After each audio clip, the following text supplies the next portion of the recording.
Évangile de Matthieu, chapitre 8. Lorsque Jésus fut descendu de la montagne, une grande foule le suivit. Alors un lépreux s'approcha, se prosterna devant lui et dit, « Seigneur, si tu le veux, tu peux me rendre pur. » Jésus tendit la main, le toucha et dit, « Je le veux, sois pur. » Aussitôt il fut purifié de sa lèpre.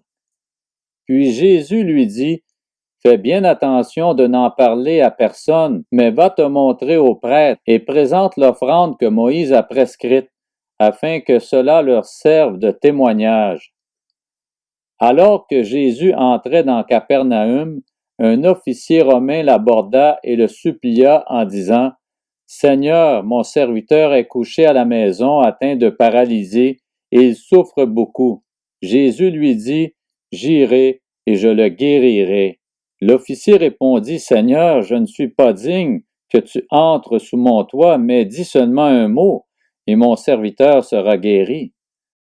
En effet, moi aussi je suis un homme soumis à des supérieurs, j'ai des soldats sous mes ordres, et si je dis à l'un, pars, et il part, à un autre, viens, et il vient, et à mon esclave, fais ceci, et il le fait. » Après l'avoir entendu, Jésus fut dans l'admiration, et dit à ceux qui le suivaient, « Je vous le dis en vérité, même en Israël, je n'ai pas trouvé une aussi grande foi.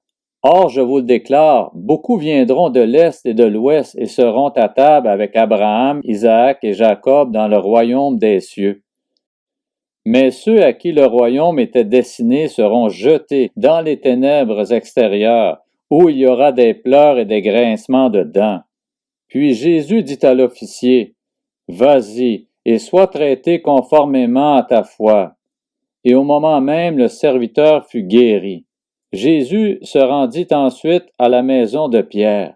Il vit la belle-mère de celui-ci couchée avec de la fièvre. Il lui toucha la main et la fièvre la quitta. Puis elle se leva et le servit. Le soir venu, on amena vers Jésus de nombreux démoniaques. Il chassa les esprits par sa parole et guérit tous les malades. Ainsi s'accomplit ce que le prophète Ésaïe avait annoncé. Il a pris nos faiblesses, il s'est chargé de nos maladies. Voyant une grande foule autour de lui, Jésus donna l'ordre de passer de l'autre côté du lac. Un spécialiste de la loi s'approcha et lui dit, « Maître, je te suivrai partout où tu iras. » Jésus lui répondit, « Les renards ont des tanières et les oiseaux du ciel ont des nids, mais le Fils de l'homme n'a pas un endroit où il puisse reposer sa tête. » Un autre parmi les disciples lui dit, « Seigneur, permets-moi d'aller d'abord enterrer mon Père. » Mais Jésus lui répondit, « Suis-moi et laisse les morts enterrer leurs morts. » Il monta dans la barque et ses disciples le suivirent. Soudain, il s'éleva sur le lac une si grande tempête que la barque était recouverte par les vagues. Et lui, il dormait.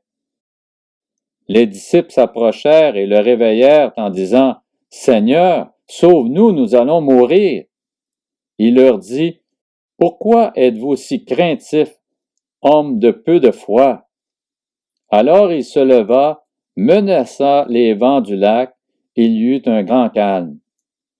Ces hommes furent très étonnés et dirent, « Quel genre d'homme est-ce? Même les vents et la mer lui obéissent. » Lorsqu'il fut arrivé sur l'autre rive dans le pays des Gadaréniens, deux démoniaques qui sortaient des tombeaux vinrent à sa rencontre. Ils étaient si dangereux que personne n'osait passer par là. Et voilà qu'ils se mirent à crier, « Que nous veux-tu, Jésus, Fils de Dieu?